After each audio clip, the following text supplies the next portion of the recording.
Pemirsa, terima kasih Anda masih bersama kami di Metro hari ini. Presiden Amerika Serikat Donald Trump mempertimbangkan untuk menarik AS keluar dari Pakta Pertahanan Atlantik Utara atau NATO setelah aliansi tersebut menolak ikut berperang melawan Iran. Pernyataan ini menjadi tanda terkuat bahwa Washington tidak lagi menganggap Eropa sebagai mitra pertahanan yang dapat diandalkan. Pernyataan ini disampaikan oleh Trump kepada The Telegraph. Komentar Trump muncul setelah mitra NATO menolak mengirim kapal perang untuk membantu membuka kembali Selat Hormuz.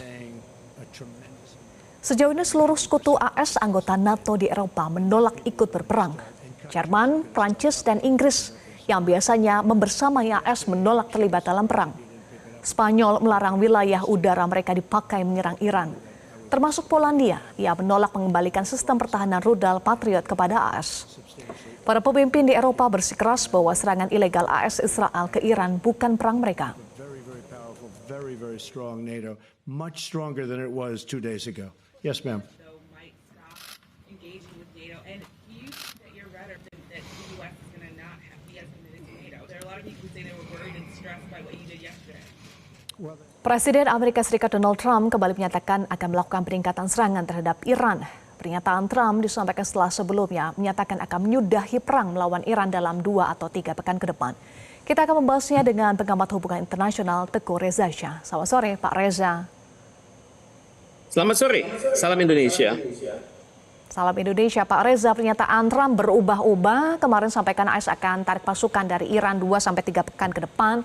Lalu terbaru sampaikan invasi besar-besaran akan dilakukan. Jadi apa maksud statement kontradiktif yang mudah sekali berubah dari Trump ini?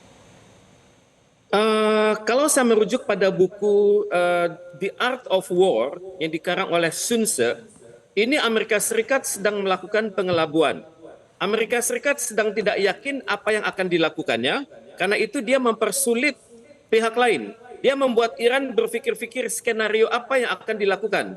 Tapi yang jelas kalau saya merunuk kepada statement dari pimpinan Iran, mereka siap untuk bertempur perang darat. Dan untuk itu Amerika Serikat masih tidak percaya diri karena sudah ditinggalkan oleh sekutu-sekutu NATO-nya. Sekutu NATO yang utama seperti Inggris, Prancis, dan Jerman itu sadar bahwa mereka adalah mantan penjajah. Maka kalau mereka masuk ke dalam satu perang, di mana perang ini tidak sah secara hukum Amerika Serikat dan juga tidak sah secara hukum PBB, maka itu akan membuat negara-negara Eropa tersebut kesulitan di masa depan.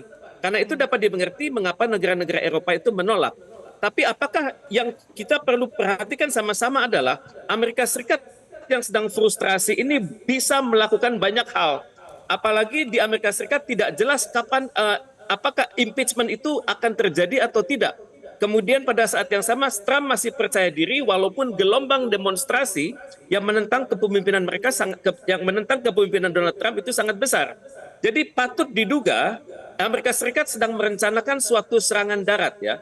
Cuman serangan darat itu adalah sangat rahasia dan tidak dibukakan kepada publik. Hanya sedikit orang Amerika Serikat yang tahu kemana serangan darat itu akan dilakukan. Kemungkinan besar serangan darat itu akan dilakukan atas kota-kota tertentu.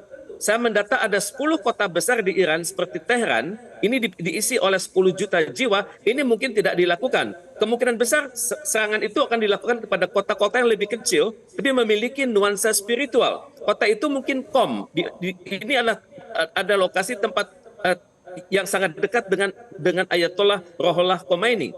Kemudian yang mungkin juga dilakukan adalah serangan atas kota seperti Kermanshah.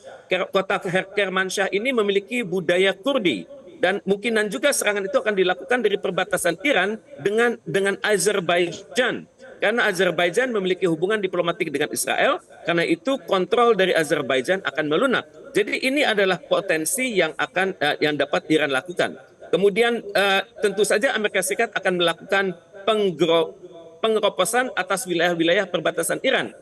Misalnya di perbatasan utara yang berbatasan dengan Azerbaijan, Armenia, Turkmenistan, itu tentunya akan dilakukan pengeroposan tentunya dengan melakukan berbagai blokade, berbagai sabotase, dan juga dukungan terhadap kelompok-kelompok minoritas. Kemudian juga kemungkinan besar akan dilakukan pengeroposan lewat perbatasan dari Pakistan dan Afghanistan. Kemudian juga mungkin juga pengeroposan akan dilakukan lewat wilayah-wilayah berbatasan Iran dengan Turki dan Irak. Tapi ini semua adalah hipotetis karena ini kita berhadapan dengan informasi yang sangat rahasia di mana Amerika Serikat tidak akan pernah mengatakan apa yang akan dilakukannya. Tapi yang jelas serangan darat itu tampaknya dimungkinkan dan juga untuk itu Iran juga sudah siap. Karena bagi Iran mereka sudah yakin bahwa mereka lemah di udara, lemah di laut tapi sangat kuat di darat. Di mana sudah terbukti peluru kendali yang Iran miliki, ballistic missile itu sanggup menyasar pangkalan-pangkalan Amerika Serikat yang ada di Qatar, di Bahrain, di Kuwait, di Uni Arab Emirat, bahkan di Prince Sultan Airbase Support yang menghancurkan perangkat airborne warning and control system Amerika Serikat juga sudah dan juga Iran juga sanggup menyasar pangkalan militer di Jordan, di Irak, di Syria dan di Oman. Bahkan situs 512 yang ada di Israel yang sangat terjaga itu sudah juga diserang oleh Iran dan dalam pandangan saya belum tentu Amerika Serikat berani melakukan serangan karena berdasarkan pandangan para ahli sekalipun perang darat melawan Iran akan sangat berat karena Iran sanggup melakukan perang dalam jangka panjang dan Iran juga sudah melihat bahwa kualitas mental prajurit-prajurit Amerika Serikat itu tidak sebesar yang mereka katakan di dalam film-film Hollywood. Film-film Hollywood di mana Amerika Serikat ternyata tidak sanggup perang jangka panjang di Vietnam dan juga di Afghanistan. Dan untuk itu saya pikir perang ini belum tentu bisa terjadi. Belum tentu ya, tapi ada potensi serangan darat meskipun ada kendala anggaran dan juga dari Amerika Serikat. Tetapi dari sisi Iran, apakah pernyataan Trump yang inkonsisten ini membuat Iran justru percaya diri AS sudah frustasi dan menunjukkan Iran yang menang? Ya, saya perhatikan Iran sangat percaya diri karena mereka melihat mereka bisa menyasar dengan sangat tepat titik-titik di mana Amerika Serikat berada. Misalnya pangkalan Amerika Serikat sudah terdaftar dengan baik, bahkan Iran juga sudah bisa menyasar institusi-institusi keuangan dan institusi-institusi informasi dan teknologi yang dimiliki oleh Amerika Serikat. Bahkan Iran juga sudah mulai meyakinkan negara-negara di Timur Tengah agar mereka menentukan sikap bersama Amerika Serikat atau bersama Iran. Dan negara-negara di kawasan Timur Tengah tersebut sadar bahwa kalau mereka salah memilih kali ini, maka dampaknya dari Iran akan sangat